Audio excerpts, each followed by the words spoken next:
Une pinke drinke, een katoen kan morgen doen, zullen pink doen. Mesdames et messieurs, je suis revenu vers vous aujourd'hui. C'est un grand moment festif. Après un long sommeil, très long sommeil, à faire pâlir de rousseur la belle au bois de choses de mes deux dormants, j'ai décidé de déposer à vos genoux une princesse dont tu te souviendras toute la vie.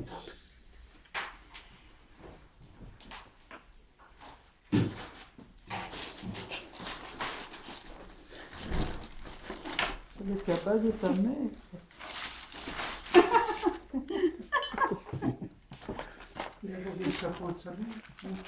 Ah, on n'a pas trouvé le chapeau de Non, Mme elle est Bruno. enterrée avec.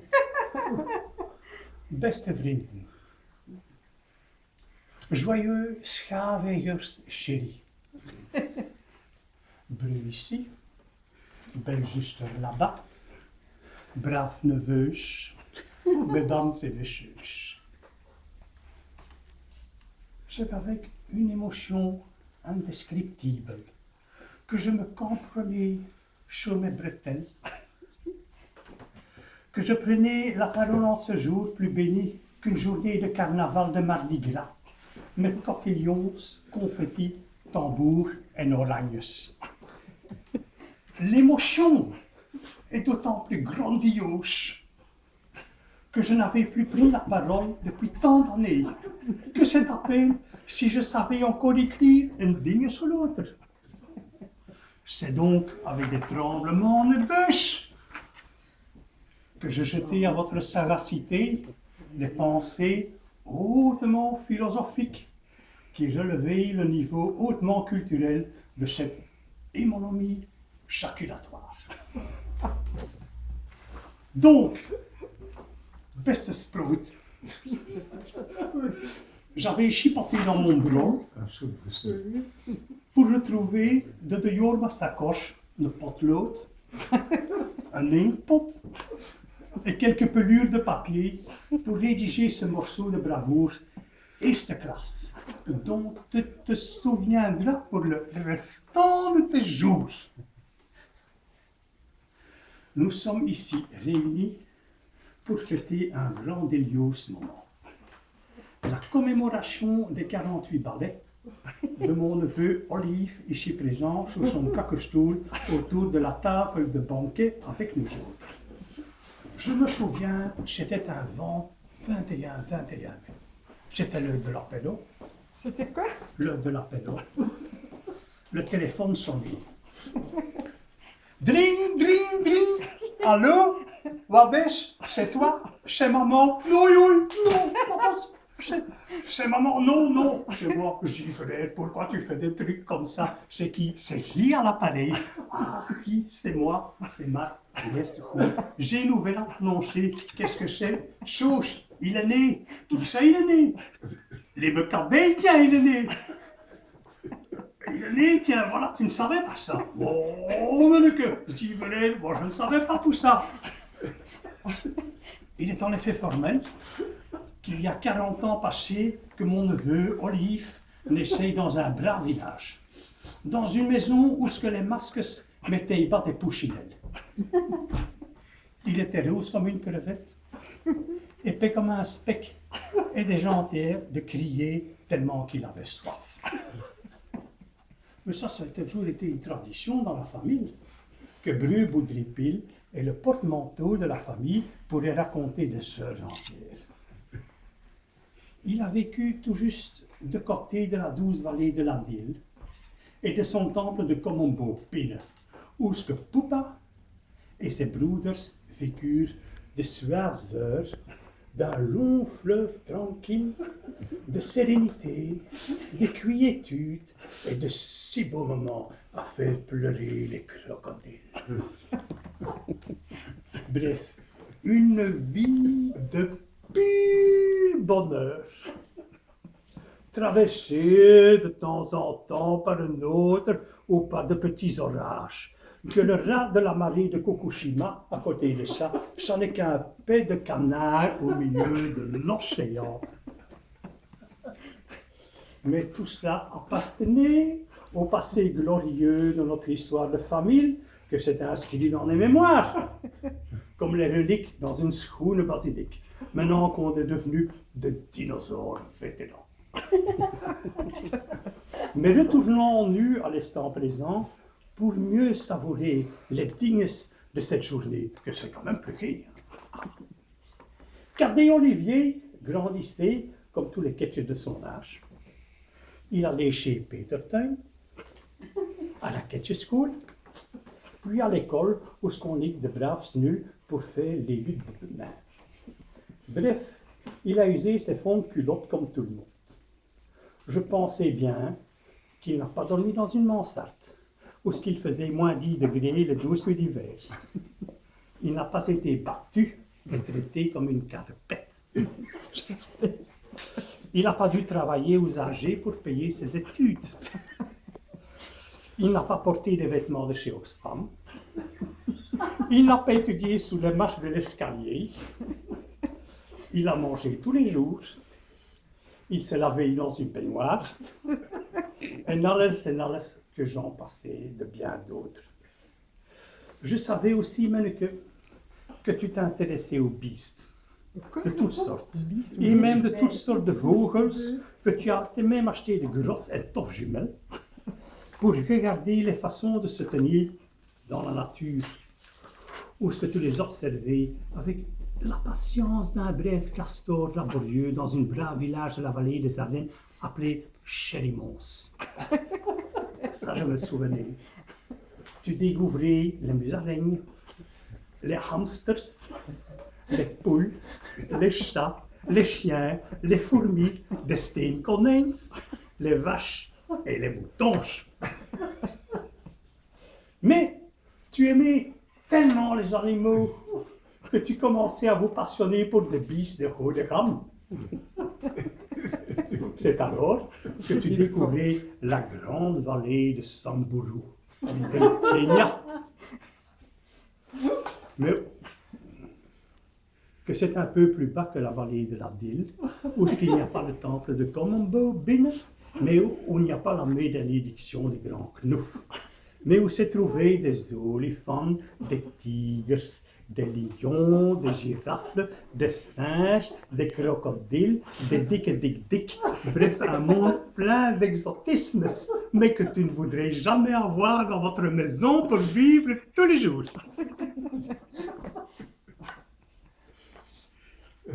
Qui aimait les animaux? Il aime aussi ce qui est beau, et il est bien dans sa peau. Une phrase pareille, ça je voudrais voir figurer dans les anthologies de la littérature belge dans les 50 prochaines années. On peut dire que Neveu Olive est un brave melke, pas contraire, serviable, qu'il s'en faisait pas trop, qui n'a pas wangelé de colère contre un moustique à la moindre clutra, mais une stature physique qui dégageait une force tranquille, un peu comme Taras Bulba. Mais qu'il ne faut pas marcher sur ces huit putes que tu ramasser une chiquenaude dans la figure. Bref, quelqu'un de posé. C'est aussi un as sur l'informatique, que quand tu avais un problème avec ces autres machines, tu lui téléphonais et sans se soulever de son cacastoul, il frouchelait dans votre ordinateur et il réparait toute vos misères, plus fort qu'une rochefort, que même il pourrait utiliser ses pouvoirs télépathiques pour faire fuir le grand knouf de dehors sa malédiction. Il appréciait les top voitures et les chics vêtements, et aussi l'œuf de feu avec du coca dedans, que ça c'est dans la famille et qui illustrait de longue date ce fier adage auquel nos ancêtres ont toujours tenu. Toujours fatigué, jamais assoiffé. C'est excellent. Excellent. Je voudrais aussi mettre le doigt sur l'accent d'un talent inattendu chez Neveu Olive et que nous avons découvert il n'y a pas longtemps récemment. Qu'est-ce que c'est? Celui de se métamorphoser dans le dedans de quelqu'un d'autre. En effet, au cours d'un discours en d'un gros banquet qui faisait très dignement, j'ai cru que j'avais un enfant neveu, naturel, le Svette, qui répondait au doux nom de Amédée Dieudonné Samboura de Marsin.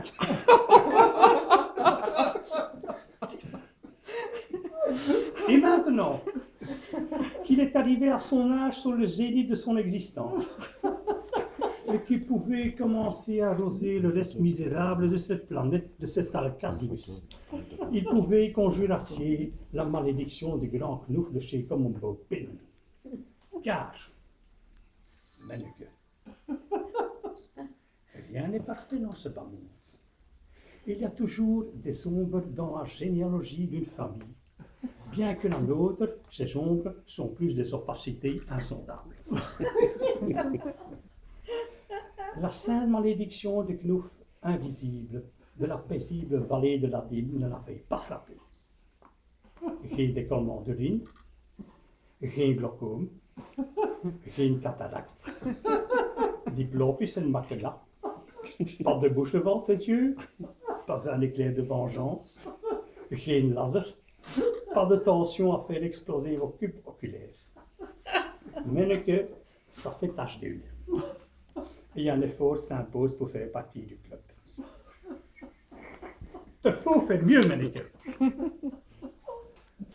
Un acte produit de la famille se doit de porter haut et fier des qualités qui nous honorent.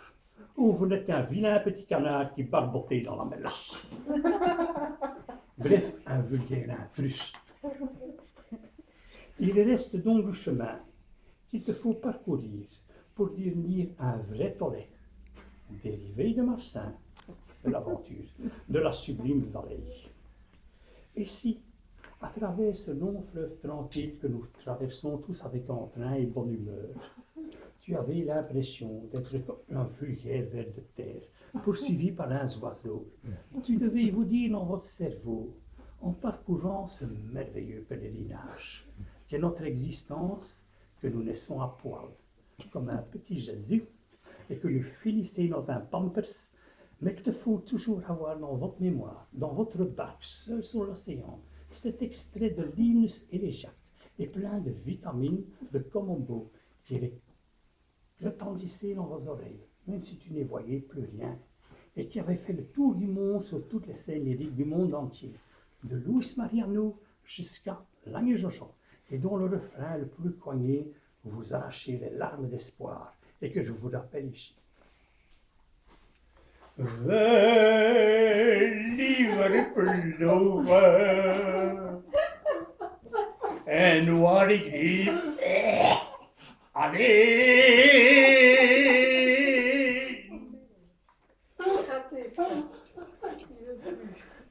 Je persévérais donc, chère Olive, à te souhaiter un tof anniversaire, plein de dignes de bonheur, de santé, de joie, de bonheur, de tout ce que tu voulais à l'abri du grand Knouf et de ses foudres.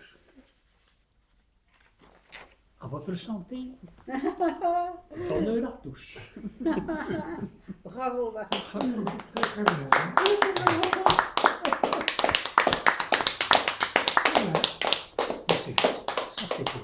C'est de ma part, faites-en bon usage, vous n'êtes pas la poubelle, il y a des choses. Menneke, dames en heren, Boesterprins kijkers, je n'ai pas fini. Oui, J'ai encore un moment d'émotion intense à vous proposer et à faire partager. Et je crois que c'est quelque chose d'important pour la famille et pour la longévité de celle-ci. Comme vous le savez, le temple de Comombo Binnen avait fermé ses portes depuis quelques années. On a tiré les volets, mettez la clé sous le paillasson, évoque la galère que vous vous êtes dit. Plus de Kent, plus de bonbons, plus de malédiction. Bon débarras. Menneke, autant dégazer le soleil.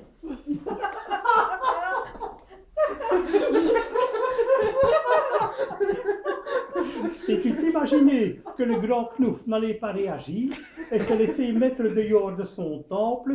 C'est comme si on vous expulsait dehors de votre maison sans même pouvoir emporter un caleçon. Maudits nous sommes et maudits nous serons à travers encore 10 générations. Et encore, je suis généreuse. Ainsi, je ne voudrais pas terminer cette oraison sans saluer les personnes qui, fiers des traditions, mettaient un point d'honneur à les respecter et à les perpétuer scrupuleusement. Ils sont les garants d'un savoir-faire qui les honorait. Je voudrais donc saluer ici neveu François, qui mettait tous ses efforts pour reprendre le flambeau de la malédiction. Mais, pour tenter de faire un exorcisme, je lui faisais présent d'un lingus gris-gris, un antivirus qu'il devait mettre en permanence, attention, écoute ça, au-dessus de ses médicaments pour ses pauvres yeux, avec une formulaire magique à réciter 3 fois par jour, tous les quarts d'heure, entre les gouttes, que ça devait le soulager et peut-être éloigner les effets du sort de la douce vallée de la ville de Commonwealth. Et je savais, déjà à l'avance, qu'il mettra toute sa bonne volonté pour apaiser les foudres du grand Knouf. Donc, courage, Justus. En de wie van natte. En dat is le gris-gris. Au-dessus de vos médicaments, et tu verras, ça va se passer comme dash sur vos caleçons. Mesdames et messieurs, cette fois-ci, je bois un grand coup en bonne et bonne santé.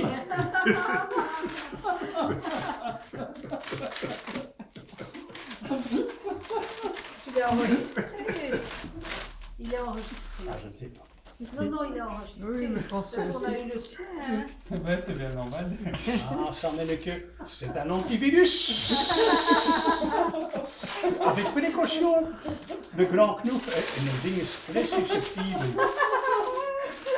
C'est extraordinaire.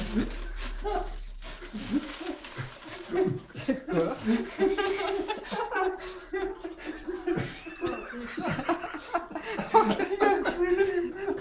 Mes yeux ne verront plus. Attends, parce que je l'ai bien, moi. C'est extraordinaire.